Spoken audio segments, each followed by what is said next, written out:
അല്പസമയം മുൻപാണ് മുഖ്യമന്ത്രിയുടെ വാർത്താ സമ്മേളനം അവസാനിച്ചത്. കേരളത്തിന്റെ സമാധാന അന്തരീക്ഷം തകർത്ത് സംഘർഷം സൃഷ്ടിക്കാനുള്ള ബോധപൂർവമായ നീക്കമാണ് യൂത്ത് കോൺഗ്രസിന്റെയും കോൺഗ്രസിന്റെയും ഭാഗത്തു നിന്നും നടക്കുന്നതെന്ന് മുഖ്യമന്ത്രി പിണറായി വിജയൻ പറഞ്ഞു. അദ്ദേഹത്തിന്റെ വാക്കുകളിലേക്ക്. സമാധാനപരമായ അന്തരീക്ഷം അത് തകർക്കാനും അങ്ങേയറ്റം സംഘർഷഭരിതമായ അന്തരീക്ഷം സൃഷ്ടിക്കാനുമുള്ള ബോധപൂർവമായി പ്രകോപനം സൃഷ്ടിക്കാനുള്ള നീക്കങ്ങൾ നടക്കുക.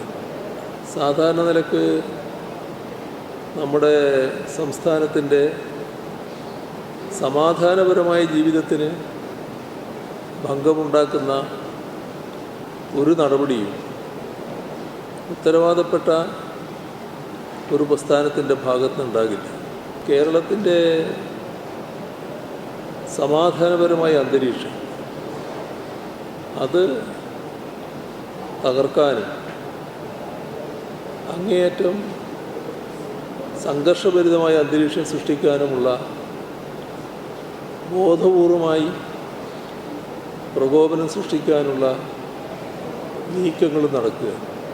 സാധാരണ നിലക്ക് നമ്മുടെ സംസ്ഥാനത്തിൻ്റെ സമാധാനപരമായ ജീവിതത്തിന് ഭംഗമുണ്ടാക്കുന്ന ഒരു നടപടിയും ഉത്തരവാദപ്പെട്ട ഒരു പ്രസ്ഥാനത്തിൻ്റെ ഭാഗത്തുനിന്നുണ്ടാകില്ല.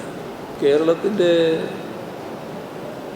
സമാധാനപരമായ അന്തരീക്ഷം അത് തകർക്കാനും അങ്ങേയറ്റം സംഘർഷഭരിതമായ അന്തരീക്ഷം സൃഷ്ടിക്കാൻ. ഷീജയുടെ കൂടുതൽ വിശദാംശങ്ങളുമായി ഷീജ, മുഖ്യമന്ത്രി എന്ന് പറഞ്ഞ കാര്യങ്ങൾ എന്തൊക്കെയാണ്?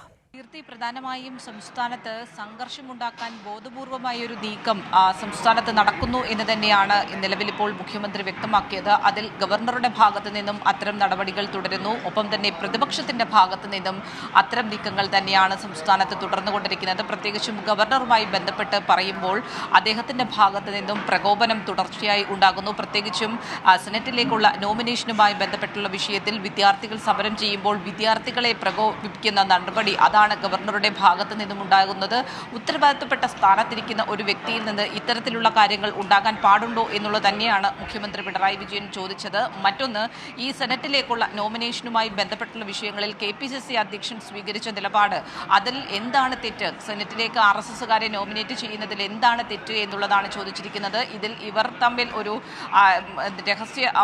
രഹസ്യധാരണ ഉണ്ടായിട്ടുണ്ട് എന്നുള്ളത് ഇതിൽ നിന്നും വ്യക്തമാണ് എന്നുള്ള കാര്യവും മുഖ്യമന്ത്രി പറയുന്നു. അതിനൊപ്പം തന്നെ എടുത്തു പറഞ്ഞത്, കഴിഞ്ഞ ദിവസം സെക്രട്ടേറിയറ്റിന് മുന്നിൽ ഉണ്ടായ യൂത്ത് കോൺഗ്രസിന്റെ സംഘർഷവുമായി ബന്ധപ്പെട്ട് അവിടെ പ്രതിപക്ഷ നേതാവ് തന്നെ എത്തി സെക്രട്ടേറിയറ്റിന് മുന്നിൽ ആഹ്വാനം ചെയ്യുകയാണ്. അടിക്ക് തിരിച്ചടി എന്ന രീതിയിൽ ഉള്ളൊരു ആഹ്വാനം നടത്തുന്നു. നാട്ടിൽ സംഘർഷം അഴിച്ചുവിടാൻ വേണ്ടിയിട്ടുള്ളൊരു നിർദ്ദേശം നൽകുന്നു. നേരത്തെ തന്നെ ഇത്തരത്തിലുള്ള നിർദ്ദേശം പ്രതിപക്ഷ നേതാവ് പരസ്യമായിട്ടല്ല എങ്കിൽ പോലും നൽകിയിട്ടുണ്ട് എന്നുള്ളതാണ് യൂത്ത് കോൺഗ്രസിന്റെ നിലപാടുകളിൽ നിന്ന് വ്യക്തമാകുന്നത്. കാരണം അത് തന്നെയാണ് നവകേരള സദസ്സുമായി ബന്ധപ്പെട്ടിട്ടുള്ള പ്രതിഷേധങ്ങളിലൂടെ വ്യക്തമാകുന്നത്. കാരണം ബസ്സിന് മുന്നിലേക്ക് ചാടുമ്പോൾ അവരുടെ ജീവനാണ് അപകടത്തിലാകുന്നത്. അതിൽ നിങ്ങൾക്ക് എന്താണ് കുഴപ്പം? അവരെ രക്ഷിക്കേണ്ട ആവശ്യം നിങ്ങൾക്ക് എന്താണ് എന്നുള്ളതാണ് KPCC അധ്യക്ഷൻ ചോദിക്കുന്നത്. അപ്പോൾ ഇതിന് പിന്നിൽ ചില ഗൂഢ ലക്ഷ്യങ്ങളുണ്ട്.